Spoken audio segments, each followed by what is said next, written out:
আসসালামু আলাইকুম ভিউয়ার্স, আশা করি সবাই ভালো আছেন। আলহামদুলিল্লাহ আমিও ভালো আছি। আজকে আমি যে বিষয়ে আলোচনা করব এই বিষয়গুলো আপনারা মানলে আপনাদের হাঁসের বাচ্চা খুব দ্রুত বড় হবে ও সুস্থ থাকবে। হাঁসের বাচ্চা খুব দ্রুত বড় করতে চাইলে জানতে হবে কিভাবে ব্রুডিংয়ে রাখতে হয়, কি কি খাবার দিতে হয় আর কি কি ওষুধ খাওয়াতে হয়। এই তিনটি জিনিসের মধ্যে সব কিছু ভালোভাবে না করলে হাঁসের বাচ্চাগুলো কিন্তু খুব দ্রুত বড় হবে না। হাঁসের বাচ্চা দ্রুত বড় করতে চাইলে আমাদের এই তিনটি জিনিস ভালোভাবে খেয়াল রাখতে হবে। এই তিনটি জিনিসের মধ্যে একটি জিনিসও বাদ দেওয়া যাবে না। এই তিনটি জিনিস ঠিকমতো খেয়াল রাখতে পারলে হাঁসের বাচ্চা খুব দ্রুত বড় হবে ইনশাল্লাহ। আজকে আমি আলোচনা করব আমি আমার হাঁসের বাচ্চাকে কি করে খুব দ্রুত বড় করি ও সুস্থ রাখি। তাই ভিডিওটা না টেনে সম্পূর্ণ দেখবেন, আশা করি উপকৃত হবেন। প্রথমে আলোচনা করব ব্রুডিং করা নিয়ে। 1 থেকে 5 দিন সময়কে আমরা ব্রুডিং কাল বলে থাকি। এই ব্রুডিংয়ের সময় সঠিক জায়গা, সঠিক তাপ ও সঠিক ঔষধ নির্বাচন করতে হবে।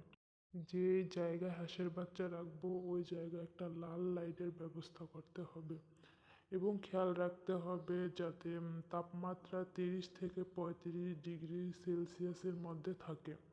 ডিম থেকে বাচ্চা বের হওয়ার 8 থেকে 10 ঘন্টার মধ্যে কোনো খাবার দিব না। প্রথমে লাইসোবিটের পানি অথবা লেবুর রসের পানি দিয়ে শুরু করব। এই লাইসোবিটের পানি হাঁসের বাচ্চার রোগ প্রতিরোধ ক্ষমতা বৃদ্ধি করতে সহায়তা করে। এরপর সোনালি ফিডটা খেতে দিই। হাঁসের বাচ্চার বয়স যখন 6 দিন, ওই 6 দিনের দিন আমি হাঁসের বাচ্চাকে থায়াবিন মেডিসিন দিই। এই থায়াবিন খাওয়ালে হাঁসের বাচ্চা আর কখনো প্যারালাইসিস হয় না। এই থায়াবিনে হাঁসের বাচ্চার ভিটামিন 1 ও ভিটামিন 2 অভাব পূরণ করে, হাঁসের বাচ্চাকে স্ট্রং করতে সহায়তা করে, রোগ প্রতিরোধ করতে সহায়তাও করে থাকে। এরপর হাঁসের বাচ্চার বয়স যখন 20 থেকে 25 দিন হবে তখন হাঁসের বাচ্চাকে সবুজ ঘাস খেতে দেই। এতে হাঁসের বাচ্চার শরীরে যে পুষ্টিগুণ প্রয়োজন এই সবুজ ঘাস থেকে পেয়ে থাকে। যখন হাঁসের বাচ্চার বয়স 25 দিনের বেশি হয়ে যায় তখন জিঙ্ক সিরাপটা খেতে দেই। এতে হাঁসের বাচ্চার শরীরের হাড় শক্ত হয় ও রোগ প্রতিরোধ ক্ষমতা বৃদ্ধি করতে সহায়তা করে। সব কিছুরই একটা নিয়মাবলী আছে। আপনারা যদি এই নিয়মগুলো অনুসরণ করে চলেন তাহলে দেখবেন আপনারাও একটা ভালো রেজাল্ট পাবেন। আপনারা যারা হাঁসের বাচ্চা পালন করেন বা করতে চান তারা এই নিয়ম অনুসরণ করে দেখবেন, একটাও হাঁসের বাচ্চা মরবে না ইনশাল্লাহ। আমরা যদি অলসতা না করে এই তিনটি ম্যানেজমেন্ট ঠিক রাখতে পারি তাহলে দেখবেন হাঁসের বাচ্চা খুব বড় হচ্ছে, এমনকি একটা হাঁসের বাচ্চা মারা পর্যন্ত যাবে না, এমনকি রোগ প্রতিরোধ ক্ষমতাও বৃদ্ধি পাবে।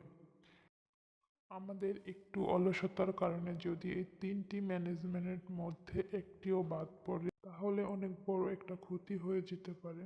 হাঁসের বাচ্চার রোগ প্রতিরোধ ক্ষমতা হারিয়ে ফেলে, এমনকি বাচ্চা পর্যন্ত মারা যায়। আমি আবারও বলছি, প্রথমে হাঁসের বাচ্চা সুন্দর করে ব্রুডিংয়ের ব্যবস্থা করতে হবে। তাপমাত্রা 30 থেকে 35 ডিগ্রি সেলসিয়াস থাকতে হবে, এমনকি ভালো মানের একটা খাবার দিতে হবে। সোনালি ফিডটা খেতে দিব। 1 থেকে 30 দিন পর্যন্ত এই সোনালি ফিডটাই খেতে দিব। ব্রয়লার ফিড দেওয়া যাবে না। ব্রয়লার ফিডে দিলে হাঁসের চুনা পায়খানা করবে ও রোগ প্রতিরোধ ক্ষমতা হারিয়ে ফেলবে। আপনারা যদি আমার এই নিয়ম অনুসরণ করে হাঁসের বাচ্চা পালন করেন দেখবেন একটাও হাঁসের বাচ্চা মারা যাবে না ইনশাল্লাহ। দেখা হবে পরবর্তী ভিডিওতে। আজ এই পর্যন্তই, সবাই ভালো থাকবেন।